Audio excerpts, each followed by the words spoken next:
morning and welcome to Frank's School. Thor wants to get in front of the camera. Oh, my shoulder's sore. I'm too old to do some of this hard work I'm doing, so I'm moving a little slow. 60s and teens. I didn't know what to call this. What I'm talking about, though, is the similarities that appear to be there between much about the 1960s and 1970s and the teens. I don't know what to call them. These years up until now, the last decade or so, there are similarities. There are also some differences, and they are quite apparent to me, and probably to others as well. Although I've lived long enough that I remember. I mean, I was at the cutting edge of developments in the 1960s, not so much politically, but culturally.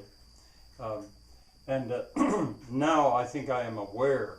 Well, I think once again I'm at the cutting edge of what's going on now. Maybe that's saying too much for myself, but that's the feeling I get. It's lonely because it's a thin edge. There aren't very many others there, but I'm certainly aware of it. Well, anyway, a little bit of history. In the 1960s, Rachel Carson came out with Silent Spring, and there's, you might say, that's where environmentalism got its birth. In a sense, you could say that. This is all a bit simplistic.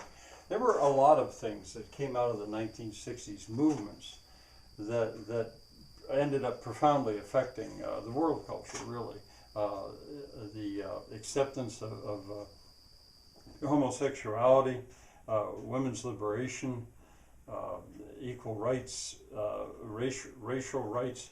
I mean, it really goes on and on. And that generation, I remember, we at that time were so proud of ourselves in a way, in spite of our desperation, because that was an unhappy time for many of us in the 60s and early 70s, largely because of the war in Vietnam. If you had to single in what is the single thing that got at least Americans the most worked up, it was that the war in Vietnam was going on. But there was a lot that came out of the 60s. And, you know, in a way you could say, well, although she was a woman at the time, you could see a certain connection between her and Greta Thunberg. That was in 1963. Now, and if you want to see the protesting that was going on, 1968 was really like the peak year of the protesting. There's a movie called Dreamers, which is very memorable, if for nothing else, because of Eva Green's youthful nudity in it. But that's not the reason to see it. That shows Paris in 1968 at that time. There's a lot that you would probably not like about that movie. But anyway, it could give you a glimpse of it. It wasn't made back then. It was made much more recent than that. The Kent State killings kind of ended a lot of the optimism that came from, that was at its peak really with the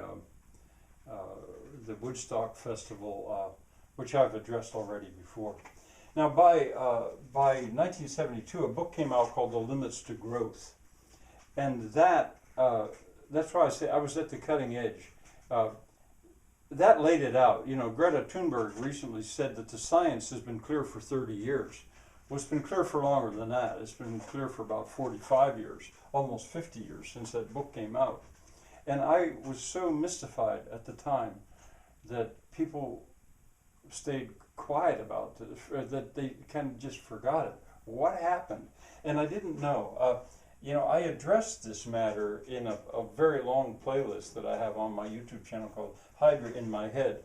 It's sort of autobiographical in a way. And as I go through that period of time, I discuss the fact that I just saw the thrust of this movement just dissolving away. Well, it's back.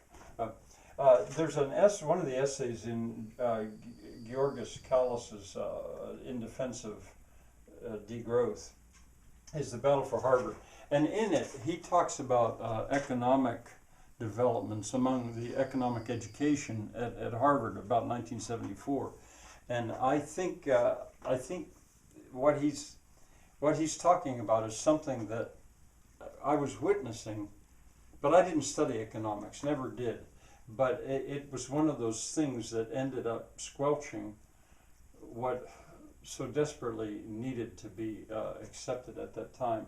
When the Arab oil embargo was lifted and off we went again. Well, as I say, I discuss it more here. Now, I don't have that close a contact with teenagers now, with the young.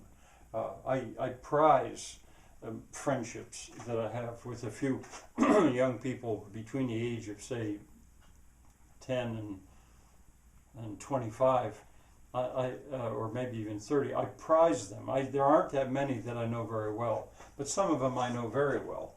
But it was my profession to teach children that were teenagers.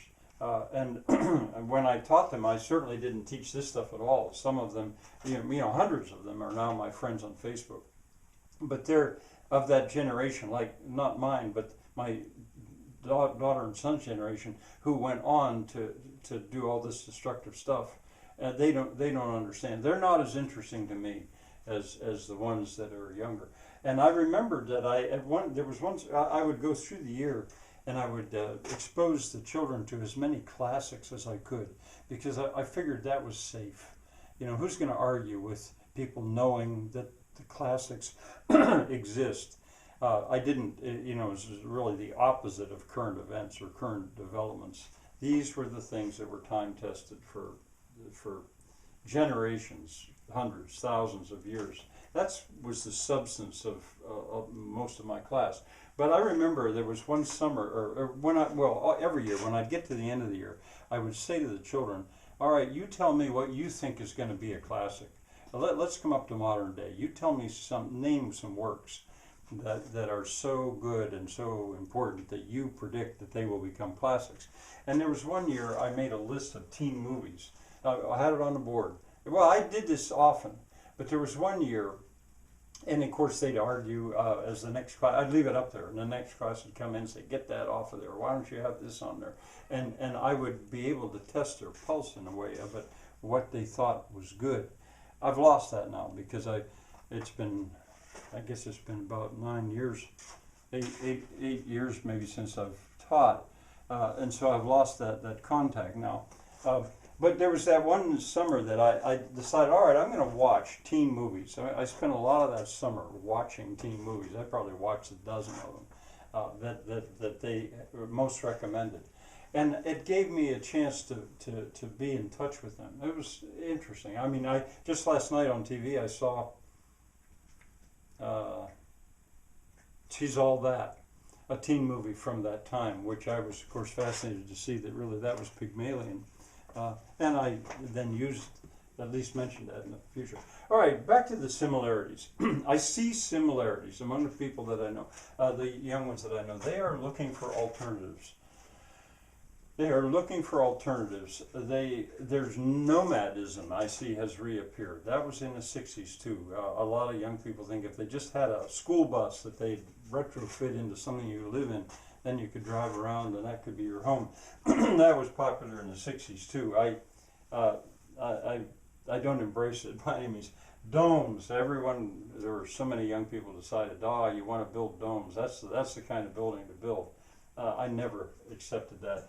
Yurts now, well, they were known back then too, but now yurts is sort of the thing. I want to build a yurt. I want to live in a yurt. Well, they might. I mean, there's lots to be said for them.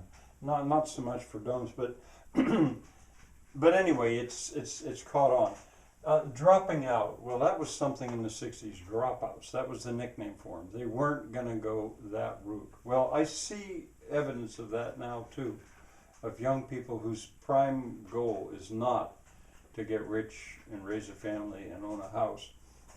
Haven't seen much hippie communes, but of course that was a big thing back in the 60s. I don't see the young people gathering. Now, something I should point out is where I live, this is nicknamed the Bible Belt, and the young people here are largely children of the Bible Belt. And they, I think probably more than many other areas, really have been raised and they try to be doing things which they think are right, which they think are moral, which they think are Christian, I guess you'd have to say. But aside from the Christian, that they're just trying, they want to do things right, even if it seems difficult. And I think there are a lot of them. So that colors it some. And they don't see what Greta Thunberg, for example, is doing that is right.